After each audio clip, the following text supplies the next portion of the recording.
Two advocates, two different paths, one shared purpose, service that changes lives.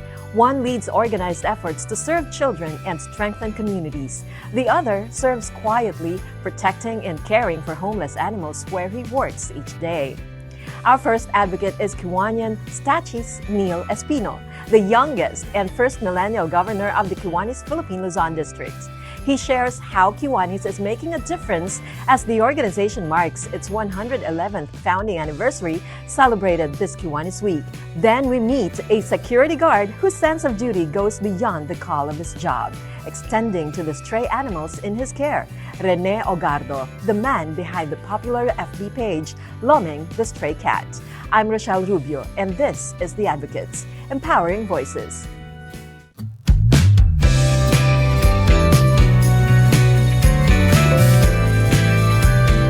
He is the youngest and first millennial district governor of the Philippine Luzon district. Meet Stachys Neil Espino, whose leadership comes at a time when communities face evolving challenges and greater needs, especially among children.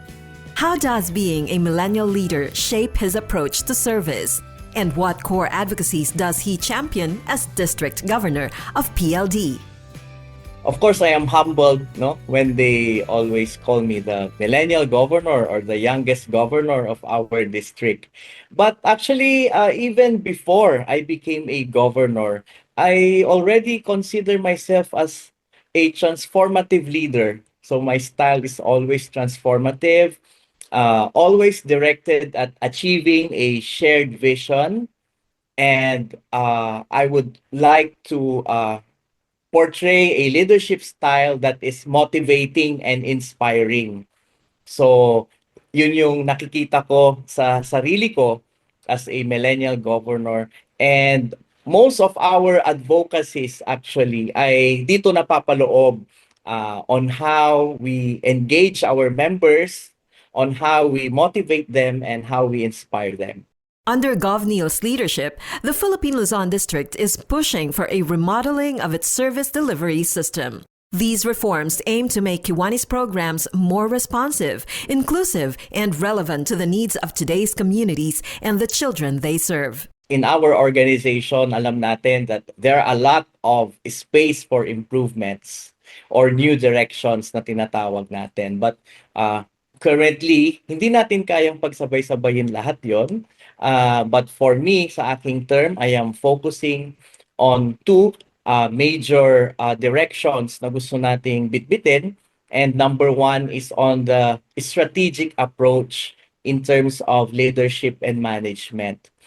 During my governor-elect term, I am focusing on a strategic approach as a way of improving our service delivery, as a way of improving how we manage our district. So that's one.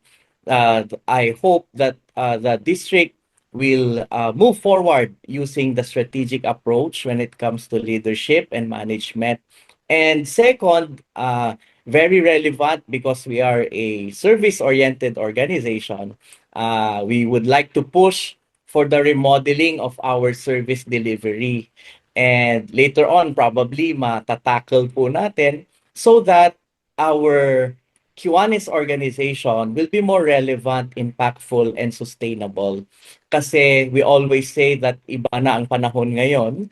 And so we cannot solve yesterday's problems with, or tomorrow's problems with yesterday's tools, I mean to say. So kailangan natin mag-remodel tayo how we provide our services para mas maging relevant po tayo. And with that, itong dalawang ito ay we can see that it will serve or it will give us a synergistic effect when we talk about our 5 Kiwanis priority areas. This year, Kiwanis International celebrates its 111th founding anniversary, with Kiwanis Week happening from January 18 to 24. The observance opens with activities such as wreath-laying ceremonies and simultaneous service projects carried out by Kiwanis clubs around the world. These activities highlight the organization's enduring commitment to service, collaboration, and community impact. Why do these efforts matter? What is the significance of Kiwanis Week? How long is it observed in the Philippines, and what kinds of initiatives are clubs undertaking during this period?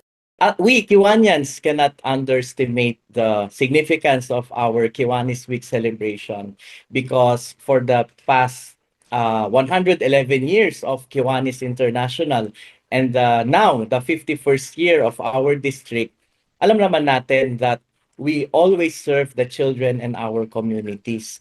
And so this led to the attention at a national level in 1993, wherein every third week of January, we celebrate the Kiwanis Week proclaimed by former President Fidel V. Ramos in January 13, 1993, through Presidential Proclamation number 124.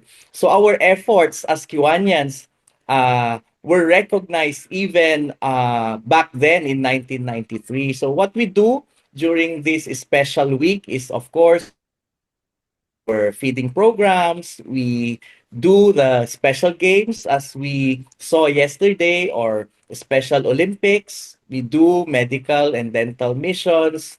And also, we don't forget activities for ourselves, Kiwanians. We have sports activities and we have fellowship, what we call the Kiwanis Night. In the Philippines, the work of Kiwanis has long been formally recognized at the national level. In 1993, then President Fidel V. Ramos issued Presidential Proclamation number 124, declaring the third week of January of every year as Philippine Kiwanis Week. The proclamation underscores the role of Kiwanis in serving children and communities and encourages public participation in its service initiatives nationwide.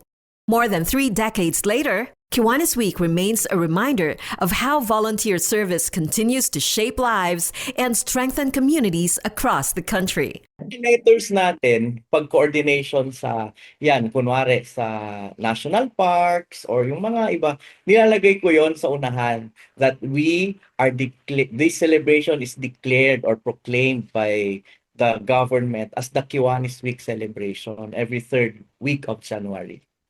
A Kiwanian for 12 years, Govneil's commitment to service began long before his formal membership in 2014. Influenced by his upbringing in a Kiwanian family, he looks back on the beginning of his Kiwanis journey, one that led him from community service to district leadership. I always like the question, no, when people would ask me, paano ka ba nagsimula sa Kiwanis? Gustong-gusto ko yung tanong na yun because I want to share nga my journey as a Kiwanian and as a district governor, no. I started Kiwanis in 2014. So currently 12 years na po akong Kiwanian and I am proud to say that hindi lang po 12 years ang aking experience sa Kiwanis because even when I was a kid, I always attend Kiwanis events and functions kasi binibitbit kami ng aming parents sa mga meetings nila, installations, Christmas party. So Kiwanis is not new to me. And when the time came that our parents had the idea to form a new club for us, the second generation Kiwanians. That was in 2014. And I led our club, the Kiwanis Club of San Carlos City, as the charter president. And sabi nga nila, the rest is history. And after having that position as a charter president, I then led our division as the lieutenant governor in 2017 up to 2018.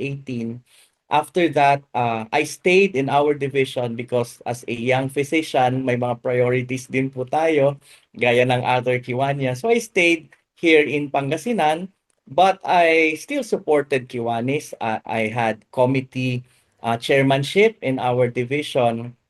And in 2023 and 2024, I was tapped to lead our Kiwanis One Day events for the district level and the awards committee. And natanong nyo kanina, no, what led me to the path of district leadership? Kung direct answer ang sasabihin ko sa'yo, honestly, sasabihin ko sa'yo, hindi ko talaga alam, no? But there came a day, sabi ko nga, na tinitignan ko ang Kiwanis Philippine Luzon District approaching its 50th year. So tinitignan ko nga po na ako bilang vibrant, youthful, I can share my talents to our district. So tinitignan natin ito na we share our talents, we share what we know, we share our leadership para po mas lalong mapaganda ang ating Philippine Luzon district. So eventually that led me to the district leadership, and I am happy to be your district governor. As he reflects on his years of service, which experiences stand out as the most meaningful or transformative, particularly in serving children and empowering communities? We Kiwanians, when we serve our communities, when we see the smiles coming from the children, talaga naman pong nakakataba ng puso, no? And for the past years of being a Kiwanian, uh, always na-experience natin yan each year. On our second year, this experience or this moment gave us the drive to do more. And what is that? On our second year, Batang Club pa lang po kami, we're just doing service projects. We know ang aming projects ay towards the children. So on our second year, our club was actually awarded with Most Outstanding Young Children Priority 1 project of the district. And that project that we organized are for the babies inside the womb of the pregnant women. So, tinitignan namin yon na project namin and na-recognize ng district. So, we were very happy, and that made us realize na, di ba, minsan you need all of those moments, marirealize mo na, oo nga pala, maganda nga pala yung ginagawa natin. And so with that, naging tuloy-tuloy na ang aming ginagawa until we had the signature project, which we call the Project Apple. So Authentic People Partnership for Lifelong Education. So nag-evolve ang aming services na talaga namang masasabi namin na highly relevant sa ating community. So gaya ng sabi ko, each moment that we see the kids smiling is memorable for us Kiwanians. For this administrative year, what major projects or programs can children and communities expect from the Philippine Luzon District? What gaps is he hoping these initiatives will address? This question naman always excites me, no? When we talk about the projects or plans for our district, our major projects for this year are all anchored on a major program, which is the Philippine Luzon District Partnership. So this is the first time that we are having this idea. That is why this is the first time again that we have the partnership committee approved by the board, because what we want is, as I have said earlier, we want our service delivery to be remodeled, to be more relevant, impactful, and sustainable. So having partners, national partners, will pave the way for this. And sabi ko nga, our district level project is the malnutrition program or the malnutrition initiative, which we call the Nourishing the Future. So we will begin our pilot program this 2026, and it aims to alleviate malnutrition in Luzon by helping 1,500 children under the areas where malnutrition is prevalent, no? So we have identified areas in Luzon, and we will be helping 1,500 children through a 90-day feeding program sponsored by Kiwanis in partnership with Department of Agriculture, PhilRice, National Nutrition Council, and of course the International Rice Research Institute. Kasi hindi lang po isasagawa yung ating feeding program. Our Kiwanians will be equipped as well. They will be empowered. May training po tayo na gagawin para po mas maging sustainable yung project natin. And aside from that, we are also partnering with Philippine Psychiatric Association for our mental health program naman po ng ating district. So, as you can see, ang mga tina-targets natin ay national. We have the national, and then we also have the NGOs, para po magtulong-tulong tayo para sa nation building. February 6 and 7, yung mga na-identify na areas, may representative Kiwanians na attend ng training for free ng IRI. So, tuturuan tayo paano tayo makikollaborate with partners, paano pa tayo makakuha ng LGUs to support. So, hindi lang tayo gagastos eh. We will use our talents, we will use our connections. Maraming connection ng Kiwanis pero hindi lang natin gaanong na utilize. So yun yung ituturo sa atin ni Iri, paano ba natin pagalawin itong mga to. While Kiwanis is widely known for its child-focused mission, are there any district-wide initiatives that uplift or empower the broader community? We Kiwanians are more focused on children because yun po yung ating motto natin, serving the children of the world. But I told you earlier that Kiwanis must also aim to contribute in nation building. And as an example for that, in our partnership with PhilRice, we are helping as well, not only the children, yung mga recipients natin ng feeding program, we are also helping the farmers and their families because ang mechanism natin dito is that we have identified cooperatives, farmer cooperatives, who will plant and produce our high zinc rice. So yun po yung i-distribute natin. It's not a regular rice because we have identified that zinc is an important micronutrient na kailangan natin para po mas lalong malusog, bumigat ang mga bata. So these partners, ang ating mga farmers, will plant and produce the high zinc rice. So we're not only helping the children, we're also helping the farmers and their families. So right now, in relation to that as well, we are also advocating to buy rice produced within our country.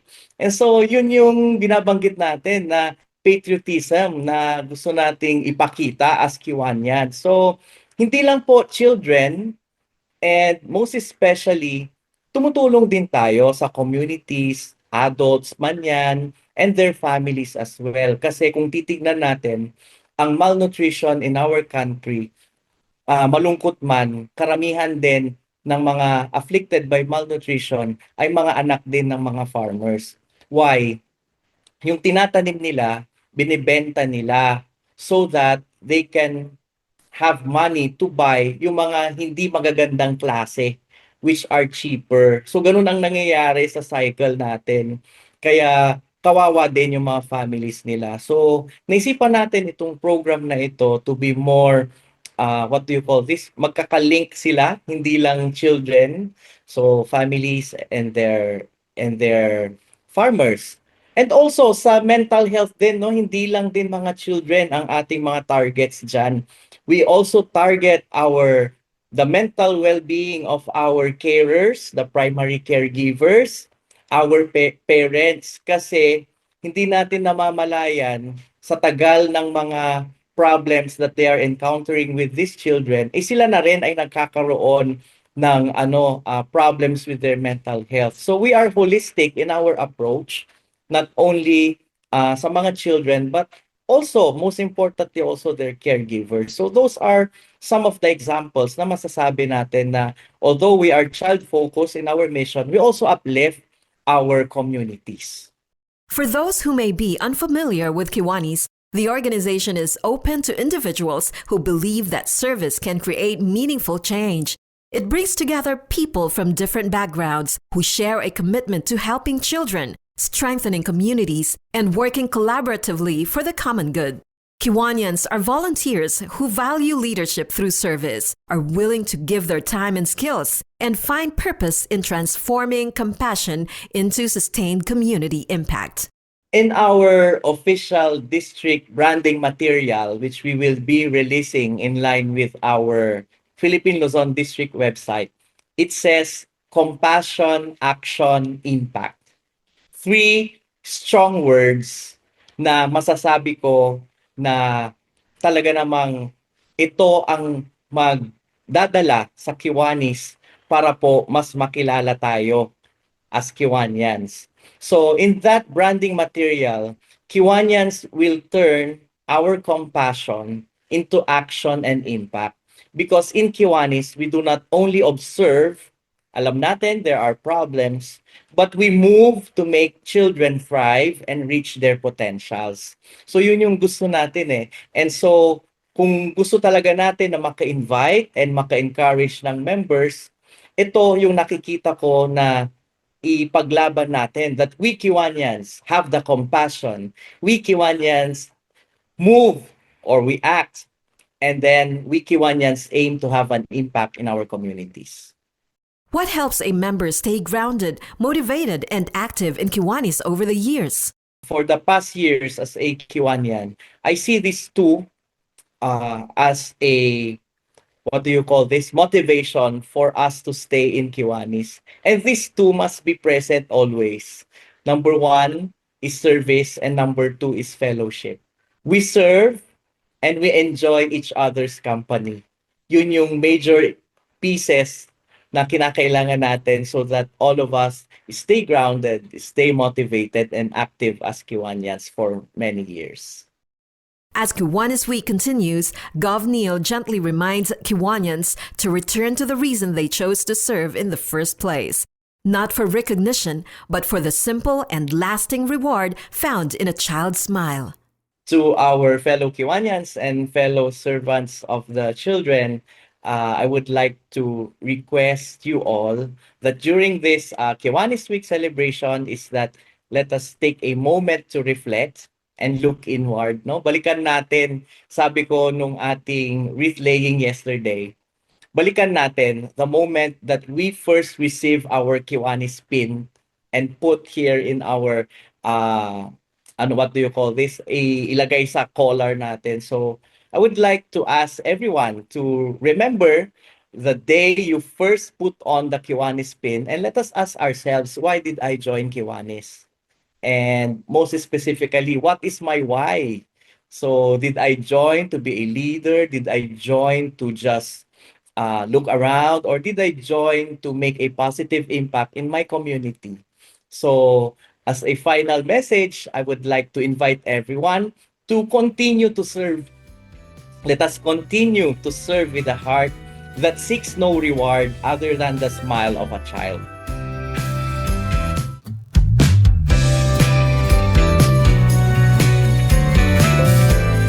This is where the voices of the voiceless are heard. The Advocates, Empowering Voices. Hosted by Rochelle Rubio on Capital 104.3.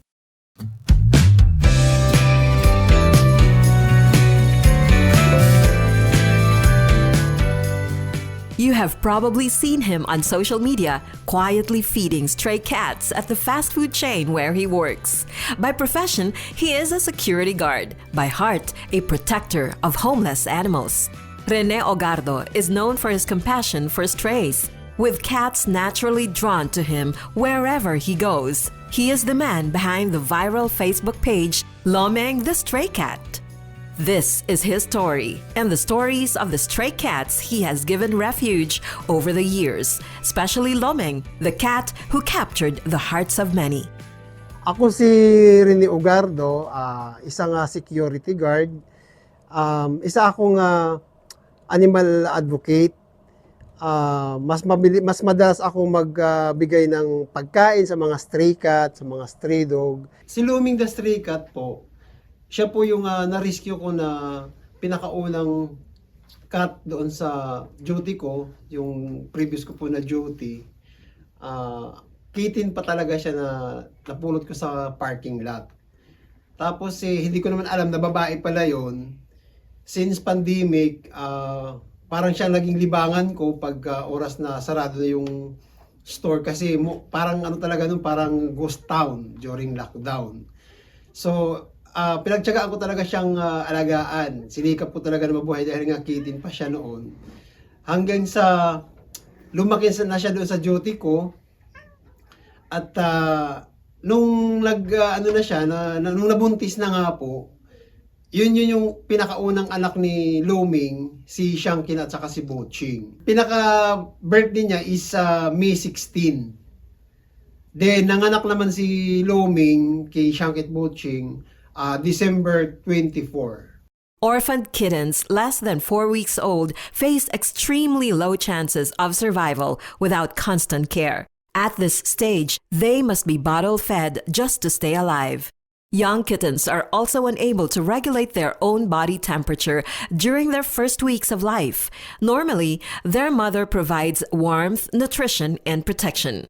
Without her, orphaned kittens are highly vulnerable to hypothermia, starvation, dehydration, and severe malnutrition. Unable to look away, Kuya Rene took on the responsibility of caring for Lomeng, fully aware of the commitment it required. At that time, how was Lomeng's health and physical condition? Noong napulot ko siya, since kumakain naman siya, so inano ko na lang, ginabayan ko na lang din ng wheat food para lang matalaga makasurvive siya dahil nga siya ang parang inspiration ko during lockdown. Kasi iniisip ko kung yung pusa nga na wala siyang mama nabuhay, tayo pa kayang tao. Kaya parang siya talagang inspiration ko dun sa duty ko na yun during lockdown. Kuya Rene has gained online attention for his kindness toward animals, especially strays. But long before the videos and social media recognition, his compassion was already at work. For more than 2 decades, Kuya Rene has been feeding homeless dogs and cats. It began simply sharing leftovers. Over time, that small act of kindness grew into a lifelong commitment to caring for strays. Since napunta ako sa mga food chain, siguro 2 dekada ko nang ginagawa yan. Yes po. Kasi una kong duty noon nung nasa ibang branch ako na Jollibee. So, pag may nakikita ako ng mga stray dog or stray cat, naghahagilap ako ng mga leftover na kaya pa nilang kainin. So, nag-start kasi ako sa food chain ng duty is 2002. Ayan. So, pinakauna kong duty noon, nasa Jollibee ako. Kaya pag may mga nakikita ko na may mga dumadaan doon ng mga stray cat or stray dog, so naghahagilap na ako noon ng mga leftover.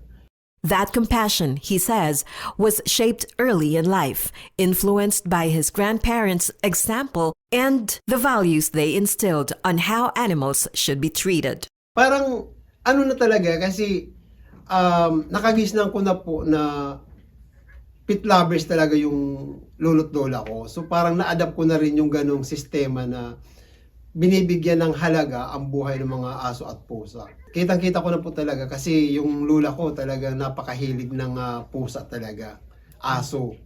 So doon ko na-adapt yung ugali nila na mahilig mag-alaga at na talagang may pakinabang din po talaga sila sa buhay natin.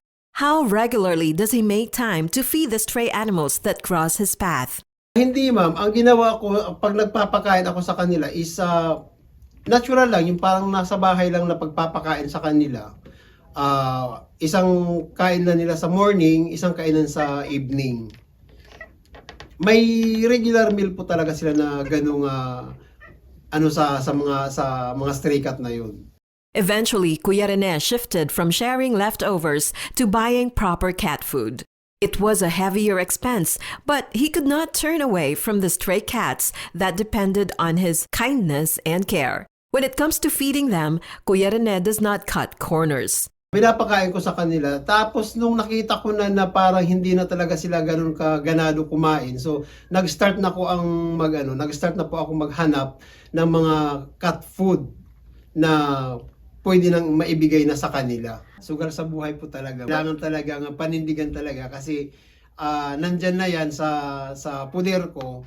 So assuming talaga na as in kung gaano ko kamahal yung family ko, yung anak ko, yung wife ko, ganun din kamahal yung mga alaga ko. As in sagad sa buto talaga yung pagmamahal ko sa kanila. So kasama na sila sa budget mo? Kasama ko sila sa budget. Talagang hinahanapan na lang po talaga ng way para pero noong ito na ngayon na marami na sila, kagandahan po doon kasi nakita ako ni Ozzy. So binibigyan ako na may parang sponsorship si Ozzy doon sa mga pusa. May natatanggap po ako na monthly na isang sack na dry food. Hindi na ako ganun ka hirap para bumili ng dry food. Over the years, he has adopted as many as 20 cats from his previous workplace. Today, Kuya Rene and his family share their homes with 25 cats and 2 dogs. Diyan sa previous ko na duty is umabot po siya ng 20. 25 cats and 2 dogs. Their numbers grew not through uncontrolled breeding, but through rescue. Hindi ko talaga yan matiis. Actually, sinasabi ko na hindi na ako mag-a-adapt, hindi na ako magdadagdag. Pero pag meron akong nakikita na talagang tipong emergency talaga, so kinakain ko yung sinasabi ko, inuuwi ko talaga, dinadala ko sa bahay. Pagka mga emergency na po talaga na pangangailangan ng pusa. So far, kasya naman sa bahay ko. Malaya silang nakakagala sa bahay ko. It's either din sa harap ng hagdanan ng kasi yung bahay ko natibag nung nag-widening, so nasira yung pader ko. Hanggang dyan lang din po sila sa bungad. Hindi sila gumagala. Pagka po kasi ma'am, pagka busog lang po talaga sila, hindi na talaga kailangan gumala. Opo. Kain, tulog na lang po talaga sila. Lalabas na sila ng papainit, ganun, tapos dun sa rooftop ko ng bahay. An advocate of Capon, Kuya Rene made sure all his rescues were spayed or neutered. He adopted more cats because many were in urgent need of care and would not have survived on the streets if he had turned a blind eye. Lahat po sila ma'am kapon. Kaya sila dumami din sa kakapulot ko, sa kaka-rescue. His deep bond with cats is also rooted in a personal experience. Years ago, Kuya Rene adopted a cat that had been a victim of animal cruelty. That same cat later alerted the family to a potential fire, preventing what could have been a devastating loss. From then on, Kuya Rene believed that cats are not just animals in need of saving, but guardians in their own quiet way. May kwento kasi dyan kung bakit ako mahilig sa kanila, sa mga stray cat. Ang mga pusa or aso, karugtong talaga sila. Isa sila sa matatawag natin na angel sa buhay natin. 2012, meron akong isang adopted. Yun kasi, din po yun, parang sinasaktan ng kapitbahay ko. So, yung pusa na yun is kusang nagpa-adapt sa bahay, kusang pumasok sa bahay. So, tinanggap ko na lang po siya. Pero yung para may purpose. Pareho kami may trabaho ng misis ko. So, ang naiiwan lang sa bahay is mostly mga anak ko.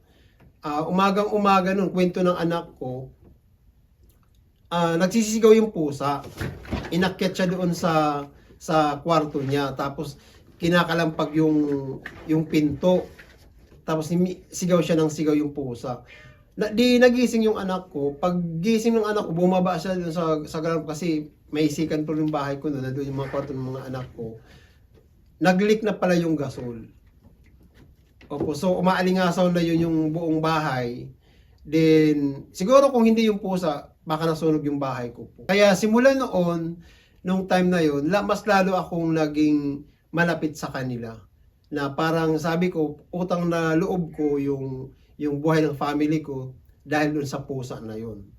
The hero cat was named Muning, a common name for a feline companion at the time when Kuya Rene was not yet in the habit of naming his cats. Back then, he also knew little about Capon or the importance of veterinary care. He believed that providing food, water, and a safe, loving home was enough.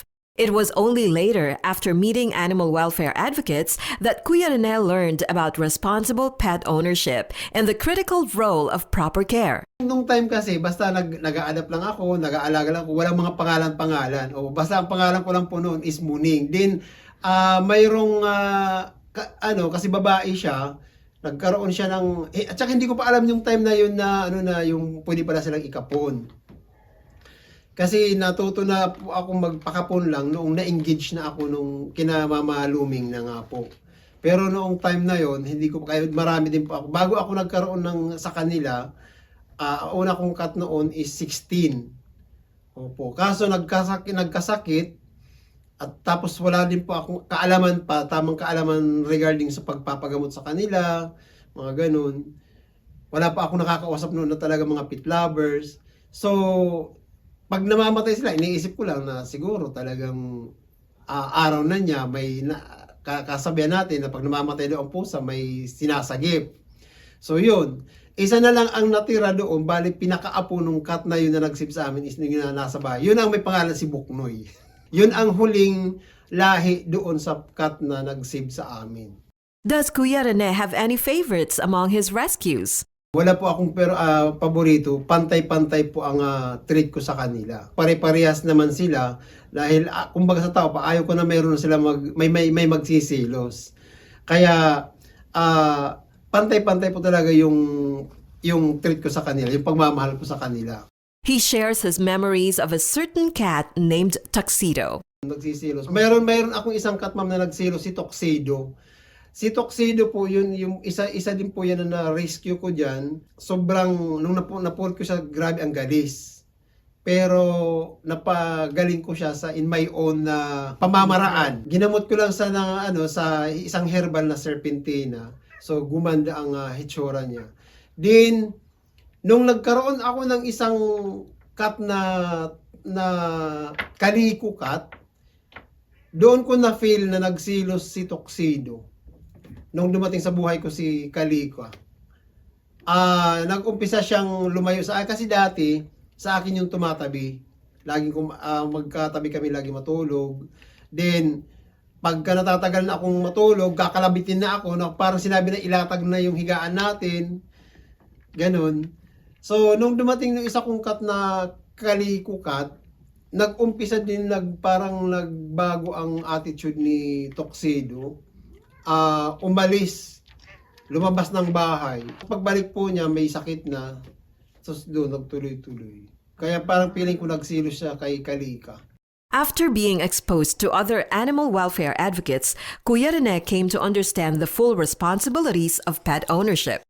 He now makes sure that his adopted cats are neutered and vaccinated, improving their health while also helping control the stray animal population. Support from his followers has also helped shoulder some of the costs for kapon and vaccinations. Ito si Shanky, nakaranas siya ng 4-in-1 vaccine kasi may nag-sponsor noon during kasikatan nila doon sa dati kong duty. Dalawa sila ni Shanky, si Shanky at si Boching, may nag-sponsor sa kanila ng 4-in-1 vaccine. Ano na lang, ang nire-renew ko lagi sa kanila yung anti-rabies. Shanky, the offspring of Lomeng the stray cat, who curled up comfortably inside the Capitol studio during the interview, is naturally sweet. Ito si Shanky ma'am, ito talaga yung pinakamalambing na cat ko. Behave lang talaga siya, kaya pagka may mga event, siya ang nadadala ko kasi kahit na ilabas ko sa cage, nakasti lang din po siya. Hindi siya nag-hysterical na kasi ang pusa kasi territorial. Pag dinala sa ibang place, naninibago. Pero si Shanky, hindi. Yung iba namang, ang mama nila nito, madali siyang kausap, ma'am. Kasi once na tawagin ko siya, kahit malayo siya, pag tinawag ko na, Luming, dito ka, tatabi na kagad yun. Kuya Rene also spoke fondly of his other cats, Pogi and Deka. Yung huli ko na naiuwi sa bahay, si Pogi. Sobrang lambing po talaga nun, ma'am. Ano yun yung tinatawag nila na mga tilapia cat. Ang tawag ko sa kanya noon, Pogi, kasi kala mo naka-lipstick palagi. Pulang-pula lagi yung nguso niya, yung ilong niya. Kaya tawag ko sa Pogi. Dalawa sila na magkasabay na naiuwi ko last December, si Dika. Kasi ano siya, ma'am Kaliko cat. Tapos sabi ko, naiuwi ko siya ng December, pinag-combine ko na lang yung Kaliko cat tsaka December, so Dika. How challenging is it to earn the trust of stray cats? Mahirap din po magpaamo sa mga stray cat. Kailangan mo silang pakainin ng masarap para makuha yung loob, yung maging kumpiyansado sila. Kasi kung hagis-hagis lang, mahirap, hindi sila ganun kabilis umamo sa taong gustong mag-adapt. Kailangan din pakainin sila ng masarap na pagkain. Kaya ang ginagawa ko noon, kahit na mga stray cat lang talaga sila, binibigyan ko sila ng masarap na pagkain na with food. There was also a stray dog Kuya Rene used to feed regularly during his previous assignment. It was a painful reality for him that he could not adopt the dog, even though they had grown close. With so many animals already in his care, there was simply no space for another. The dog remained a stray. The only difference was that Kuya Rene was no longer there to feed him every day when he was reassigned. Hindi ko na po talaga kayang i-accommodate yung mga stray dog. Sa pusa, kahit na marami sila, at least maliit lang yung space. Kasi kung magawaan sila ng mga double dig na pagtatambayan nila, mabilis. Ang aso kasi, kailangan mo ng malaking space. Hindi naman pwede na isaksak ko din sila dahil wala akong bakuran. So, lahat yan sila na 25 cat, nasa loob lang sila ng bahay. Then, except doon sa dalawa kong dog na na-rescue, meron na akong dating, yung senior dog ko sa bahay is 3. 9 years old na po sila yung 3 na yun. Kuya Rene's soft heart for stray cats is thankfully understood by his wife, and it has never been a source of conflict in their marriage. Siya nga po katuwang ko nagpapakain, especially pag wala ako. Siya ang Kuya Rene is grateful for the support of his followers, who help cover the expenses of the cats he has rescued. The cost of food and veterinary care could be overwhelming if he had to shoulder it alone. minsan may mga follower ako na nagdo-donate na pang cat food. So, ayun. Diretso kaagad ako nag-order ng pagkain talaga nila pagka once na mayroong blessing sa kanila. May nag-aambagan. Kaya kahit papaano hindi po ako hirap sa pagdating ng pampabil sa pampabit kasi pagka nag-aano ako nagpupus lang ako, hindi naman totally talaga manghihingi kasi nakakahiya eh. Basta nire-remind ko lang na si ganito may nararamdaman. Pero hangga't kaya ko, ma'am, ako na mismo ang naggagamot lang. So far wala pa naman akong cat talaga na naka-confine sa awa ng Diyos. Yun ang lagi kong dasal na sana di baling akong lagnat, wag lang yung mga sila. He is also thankful for his subscribers whose support helps cover the cost of cat food and other daily needs. As of now po, meron na akong 30 subscriber. So maraming salamat sa mga nag-support sa amin, yung mga nag-subscribe. Tapos kahit pa paano yung sa pagpupos ko sa kanila, may earnings na rin kahit pa paano. So meron na akong katuwang na pang-expense sa pagkain nila. Having many cats is heaven for Kuya Rene, but the expenses are no laughing matter. Even when choosing cat food, he would rather buy a more expensive brand that his cats love and are already accustomed to than risk their health and nutrition. Kararating nga lang po ng order ko na with food. Magkano order ko doon? 1.6 na OZ.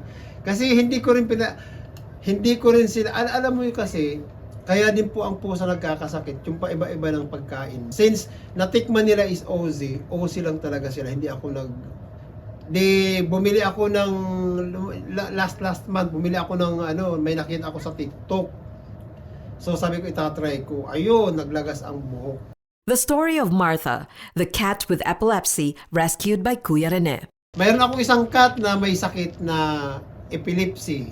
Iwan ko nakita mo si Martha. Si Martha ay isa siyang may sakit na epilepsy. Mayroon akong sa kanya. So, may nag-sponsor din po sa kanya para makapon at grabe yung hindi lang basta-basta nga vet ang nag-opera sa kanya, as in kilala dito sa buong Pilipinas. Tapos yung gamot niya is mayroon na siyang maintenance. May nag-sponsor din po nun. Nag-sponsor siya. Doon sa kapon niya kasi hindi mo basta-basta mapapakapon dahil nga doon sa sakit niya na epilepsy baka pero grabe ang galing niya talaga na doktor. The cat food donated for his rescues is also shared with stray cats he encounters along the way. Hindi rin po ako na magpakain sa labas sa mga stray cat dahil kumbaga naisasama ko na sila sa kung anong blessing na dumarating sa bahay ng mga pusa ko. With the kindness Kuya Rene shows comes public attention. And with attention, does he encounter criticism along the way? So far, wala pa naman po akong minsan may mga basher, pero yung natural lang naman po yan yung mga sa social media na, pero yung pagdating sa bahay, wala naman po. Kasi kahit na isang katerba po sila, hindi naman sila nakakaperwisyo sa daan. Minsan, parang ginagawa, sinasabi nila na for the content lang, kaya ganyan sila, ginagawa na lang daw na, na kapangkapirahan, mga ganyan. Hinahayaan ko sila, kasi sabi ko, hindi nyo alam kung ano ang kwento sa mga pusa. Dahil hindi naman sila basta lang na pusa na pinapakain ko ng mga tinik. Ginagastahan ko din po sila.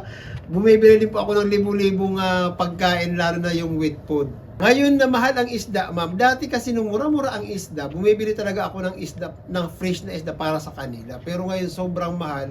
So, kinumpare ko kung mag-wet food na lang yung in-can, kahit pa paano, mas nakakatipid.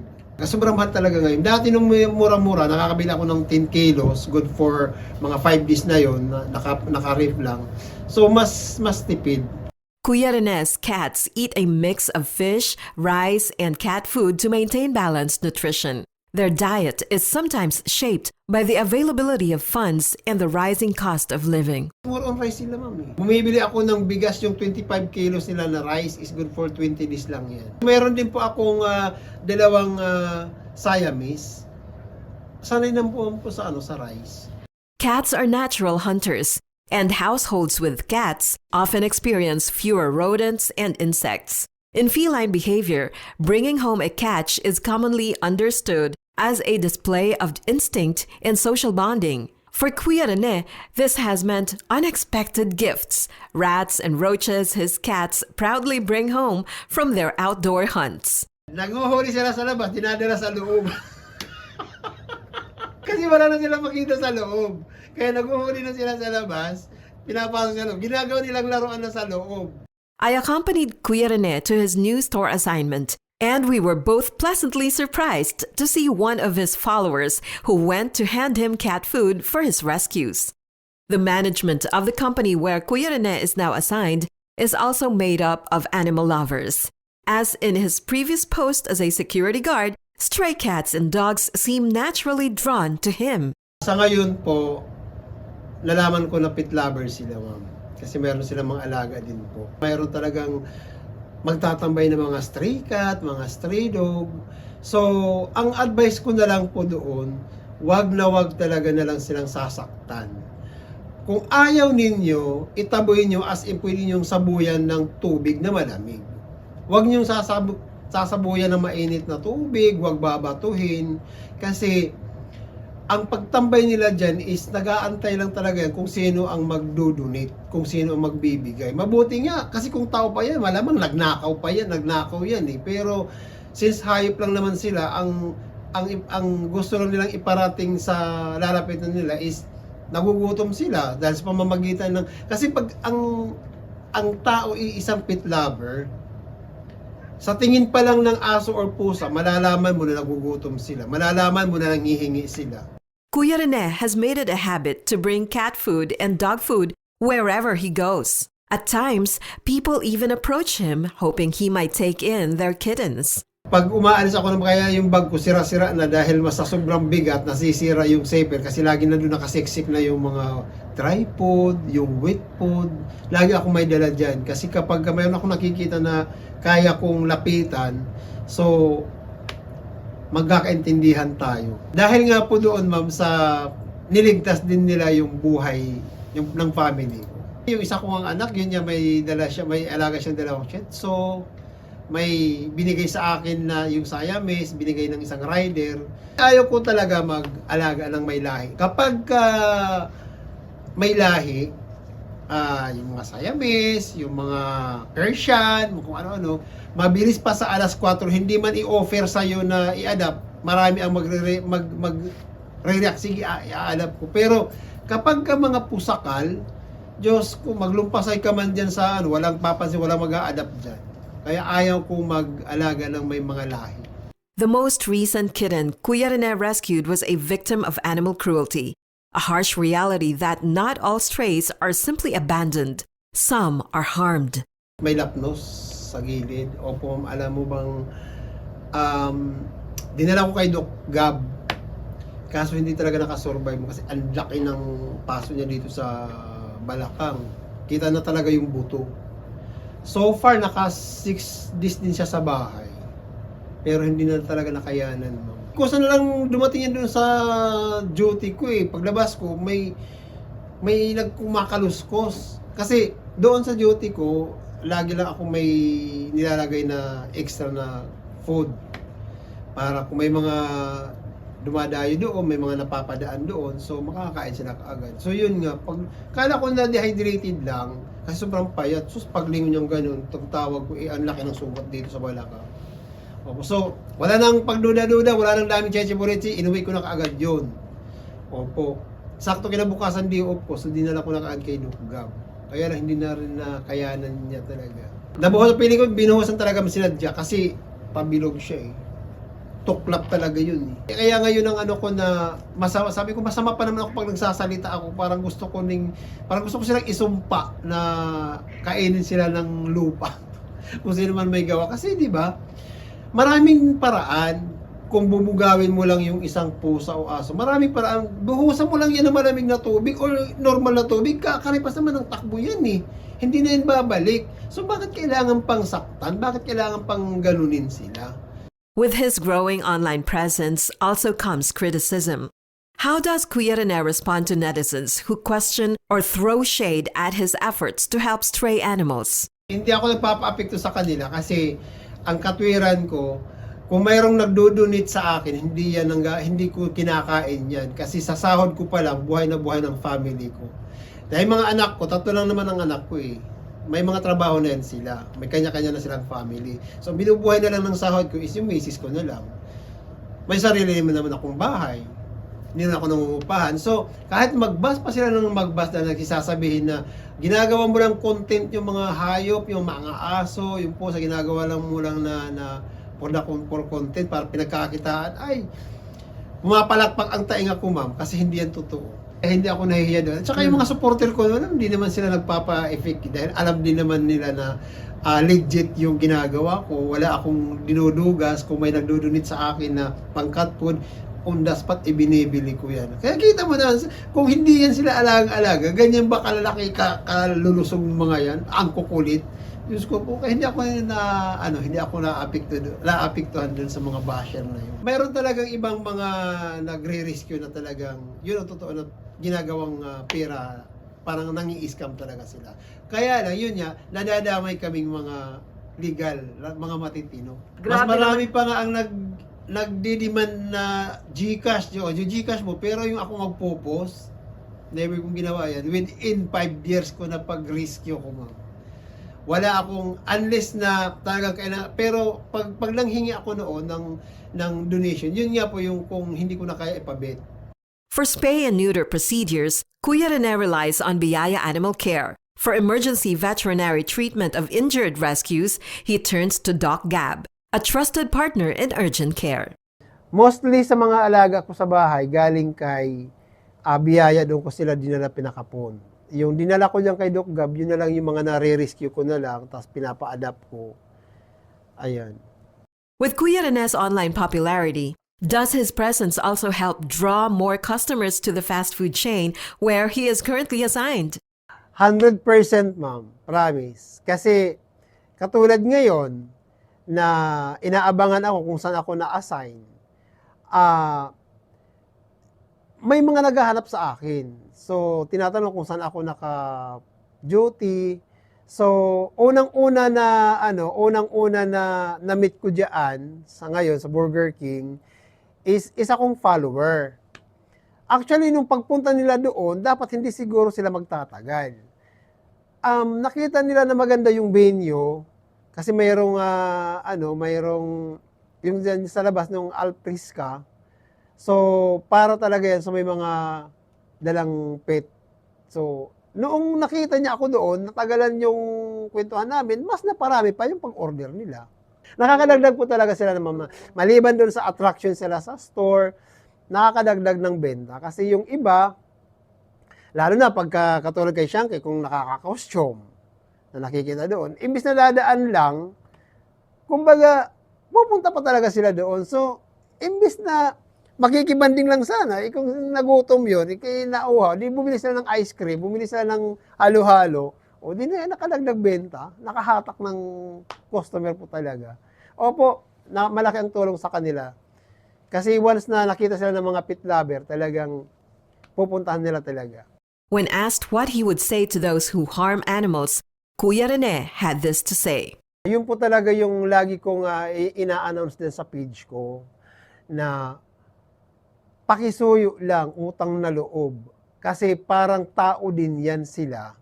Hindi na nga makapagsalita, wala na nga nag-aaruga sa kanila, sasaktan pa. So, kung mayroon kayong nakikita na parang sa tingin ninyo nakakaistorbo, hindi naman din yan sila mangangagat kung hindi rin ninyo sasaktan. Pwede ninyong itaboy sila na sabuyan ng tubig na malamig. Or kasi yung sisindakin lang. Nung tipong patutunugin mo yung paa mo lang sa lupa, itatadyak mo yung paa mo. Marinig nila kasi sensitive naman ang pandinig nila niyan. Itatakbo na yan sila.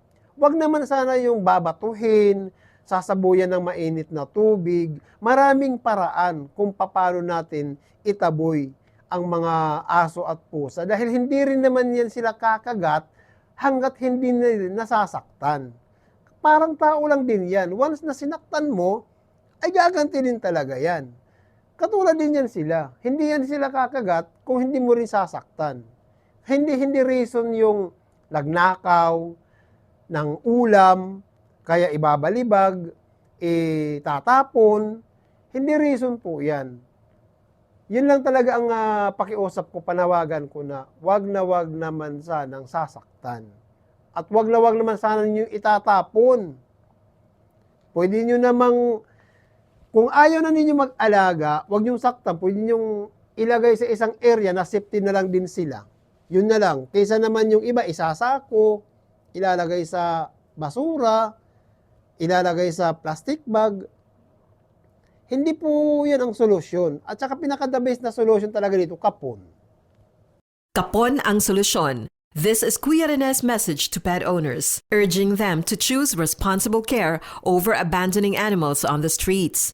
The Philippines is estimated to have millions of stray dogs and cats, a number that continues to grow. Without widespread spay and neuter programs, the stray population can increase rapidly, creating greater challenges for communities, animal welfare groups, and local governments across the country. Kapon talaga ang solusyon para hindi na dumami.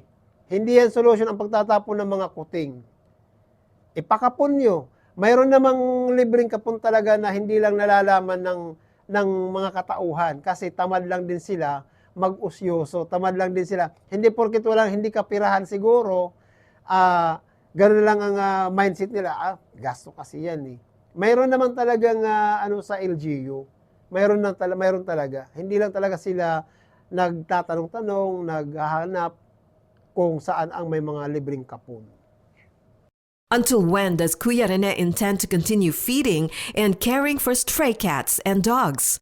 Ang sabi ko nga sa sarili ko, hanggat kaya ko pa, hanggat kaya ko pang magpakain sa kanila, gagawin ko. Maliban na lang kung talagang ugod-ugod na ako, yun, wala na akong kakayahan doon. Pero hanggat may trabaho ako, hanggat kaya kong igalaw yung katawan ko, hindi ako magsasawang magpakain sa kanila. Unless na talagang nabalda na ako, na gano'n, hindi ko na kaya, yun, wala talaga akong magagawa. Hanggat kaya ko, hanggat buhay ako, gagawin ko kasi ito ang advocacy ko. Unloaming the stray cat.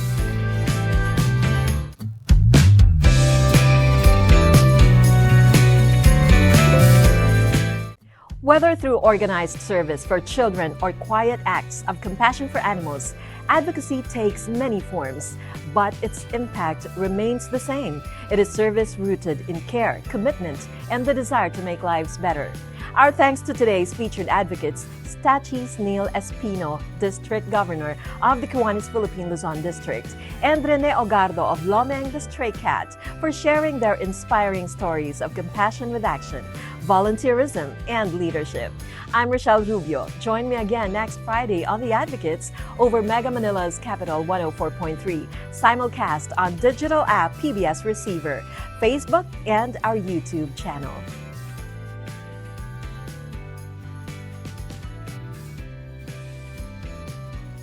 This is where the voices of the voiceless are heard. The Advocates, empowering voices. hosted by Rochelle Rubio on Capital 104.3